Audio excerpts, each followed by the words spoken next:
Olá, alunos de Fenômenos de Transporte 1. A aula de hoje é dedicada ao estudo da influência de alguns dispositivos mecânicos no escoamento.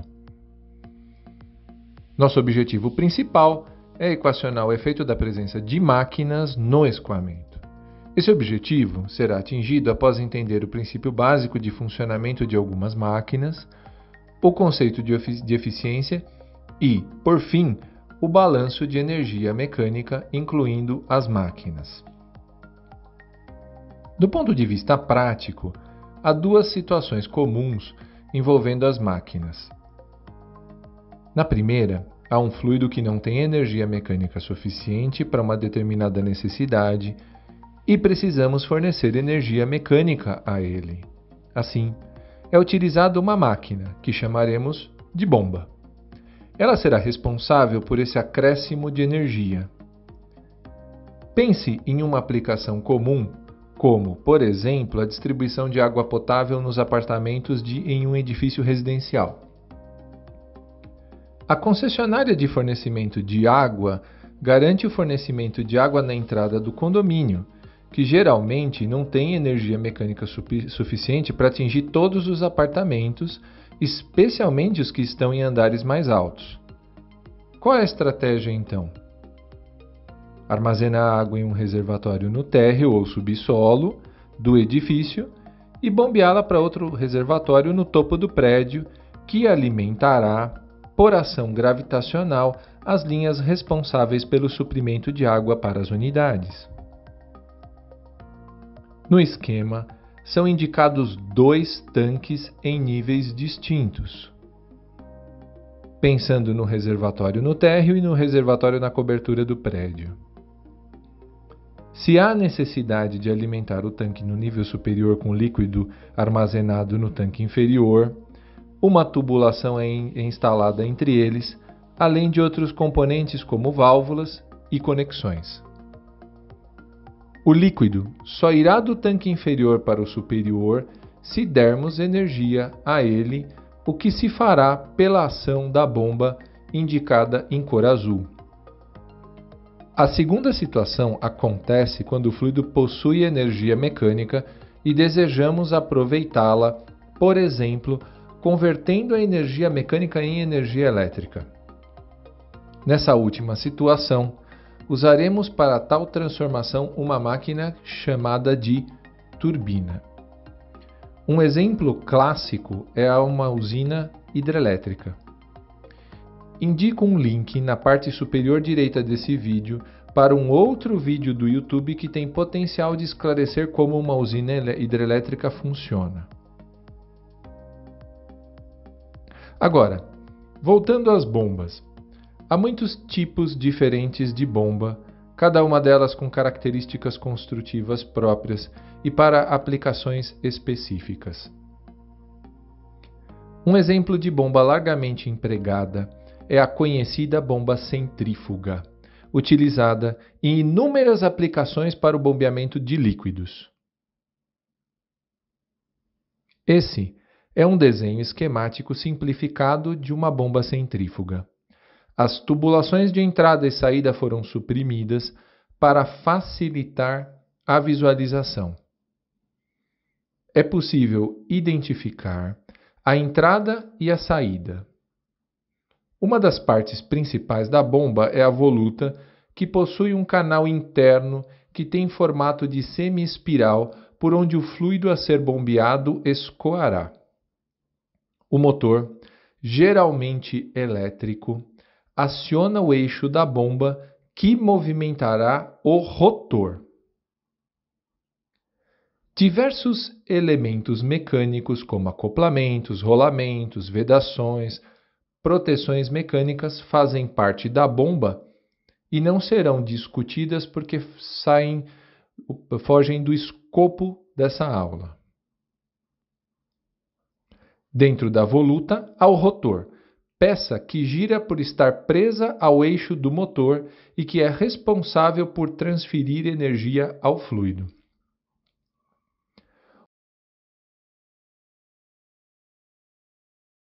O rotor gira no interior da bomba e centrifuga o líquido que escoa pela voluta até a seção de saída da bomba. Na entrada da bomba, o movimento de rotação do rotor gera pressão baixa, que succiona o fluido para os canais internos do rotor e é centrifugado. O fluido, na seção de saída da bomba, tem energia mecânica maior do que a energia mecânica que possuía na sua entrada. É a transferência de energia mecânica do rotor para o fluido. Agora que foi compreendido o papel da bomba e a necessidade do seu emprego, é necessário equacionar sua presença no modelo matemático e um trecho que esteja presente na instalação hidráulica. Ainda que a análise aqui desenvolvida utilize uma bomba centrífuga como exemplo, essa pode ser estendida para os demais tipos de bombas. Aqui, a bomba centrífuga já é indicada. Inicialmente, vamos pensar no motor elétrico e seu papel no conjunto. O motor elétrico recebe uma potência elétrica vinda da rede elétrica. Essa potência é o consumo de energia elétrica em um certo tempo, medida em watt, que no Sistema Internacional Fundamental é joule por segundo. A potência elétrica é convertida em potência mecânica no eixo girante que está acoplado em sua outra extremidade ao rotor da bomba. Em operações de regime permanente, a rotação do eixo do motor é constante. A potência no eixo do motor pode ser obtida facilmente através de algumas relações básicas de engenharia. Vamos pensar em um eixo girante submetido a uma força que será sempre tangencial ao eixo. A potência associada a essa força é o trabalho exercido pela força pelo tempo. Como o trabalho é a força multiplicada por um deslocamento e deslocamento por tempo é velocidade, a potência associada a essa força é o seu produto pela velocidade tangencial do eixo. A velocidade tangencial, por outro lado, é o produto entre a velocidade angular e o raio.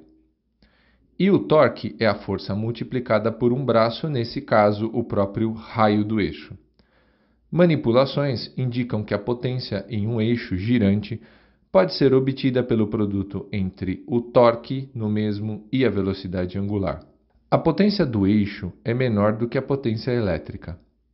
Isso porque o motor, na conversão de energia elétrica da rede para energia mecânica no eixo, tem que compensar atritos internos e o próprio processo de conversão, que gera calor, dissipado constantemente pelo ambiente. É por esse motivo que, se tocarmos na superfície externa do motor em operação, sentimos que ele tem temperatura superior à temperatura do ambiente. A diferença de temperatura entre a superfície do motor e o ambiente promove a troca térmica. Agora vamos definir eficiência. A eficiência é definida como a quantidade de energia obtida pela quantidade de energia disponível originalmente, ou simplesmente a divisão entre a energia de saída e a energia de entrada no processo, nesse caso de análise, o motor. A eficiência é sempre menor do que a unidade e muitas vezes utilizada em termos percentuais. Por exemplo, um motor com 95% de eficiência consegue converter em energia mecânica 95% da energia elétrica que consome da rede. Assim como o processo de transformação da energia elétrica em energia mecânica no motor não é ideal, o processo de entrega de energia mecânica do eixo para o fluido na bomba também não acontece de modo perfeito. Atritos e processos reais impedem essa conversão completa, ou seja, uma parte da energia mecânica no eixo é transformada em calor e dissipada no ambiente. Assim, a bomba também tem eficiência, definida como a razão entre a potência entregue ao fluido e a potência no eixo da bomba. De um modo completo, podemos analisar o processo desde a chegada de energia elétrica até a entrega dessa parte dessa energia elétrica como energia mecânica ao fluido. Dessa maneira, podemos definir o rendimento do conjunto completo formado pelo motor bomba.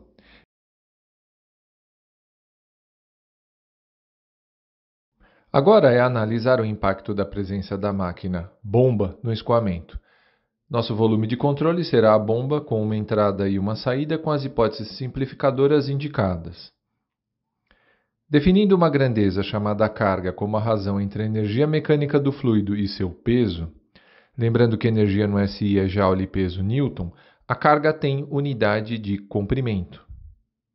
E vem uma pergunta: seria a carga uma novidade completa para vocês? Não, não é. Ela já foi apresentada na equação de Bernoulli, ainda que isso não tenha sido ressaltado. A cota em relação a um plano horizontal de referência Z é a carga de elevação. O termo P sobre gama é a carga de pressão e o termo V² sobre 2G a carga de velocidade. Elas são, essas grandezas, essas parcelas, respectivamente, a energia potencial por unidade de peso do fluido, a energia de escoamento por unidade de peso do fluido e a energia cinética por unidade de peso do fluido. Assim, a equação de Bernoulli indica que a carga é constante. É lógico que entre a entrada e a saída de uma bomba, a carga não pode ser constante, porque senão a bomba não estaria exercendo efeito algum no escoamento. Porque a bomba entrega energia ao fluido, a carga na saída da bomba é maior do que na entrada. Se a gente não pode aplicar a equação de Bernoulli, o que a gente pode fazer? A ideia é aplicar o princípio geral das equações de conservação à carga para obter um balanço de energia mecânica. Lembrando que não há termo de acúmulo de energia mecânica por se tratar de escoamento permanente. Assim, a carga no fluido na entrada menos a carga do fluido na saída, o termo de geração agora existe, porque a bomba fornece energia ao fluido, e esse é o termo de geração. A carga fornecida ao fluido, ela é chamada de carga fornecida ao fluido pela bomba, ela é chamada de carga útil. Alguns autores chamam de carga manométrica da bomba e está indicada na equação como HB. Assim, no balanço de energia mecânica, nas condições indicadas entre a entrada e a saída da bomba, a carga útil fornecida pela bomba ao fluido é exatamente a diferença entre a carga na saída menos a carga na entrada. Ainda deve ser indicada uma relação entre a carga útil entregue ao fluido pela bomba e a potência, que é a energia por tempo entregue ao fluido pela bomba. Lembrando que carga é energia por peso e a potência é energia por tempo, uma série de manipulações que vão ser colocadas um pouquinho mais rápido para vocês verem, indica qual é a relação entre as duas grandezas desejadas. E na sequência, a relação com a potência da bomba.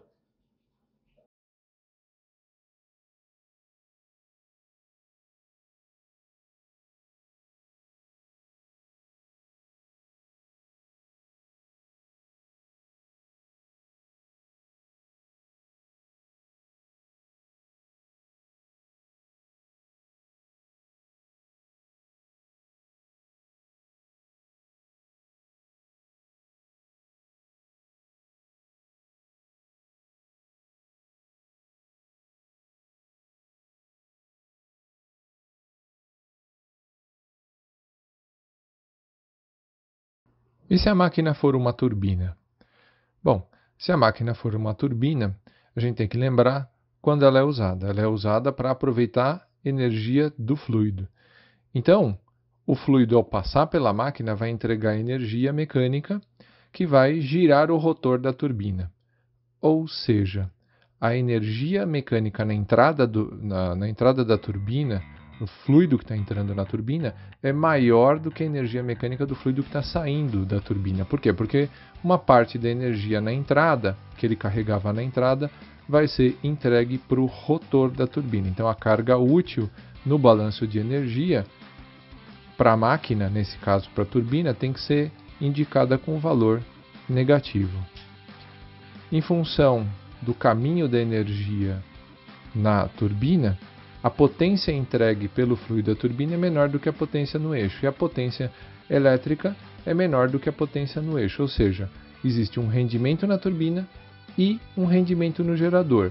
Não sei se vocês notaram, no lugar do motor elétrico que nós tínhamos na bomba, agora nós temos um gerador de energia elétrica, que vai transformar a energia mecânica do eixo da turbina para energia elétrica. Os rendimentos são sempre indicados da mesma maneira, saída sobre entrada. Então, o rendimento da turbina é a potência do eixo sobre a potência entregue pelo fluido ao rotor da turbina. E o rendimento do gerador é a potência elétrica produzida sobre a potência do eixo.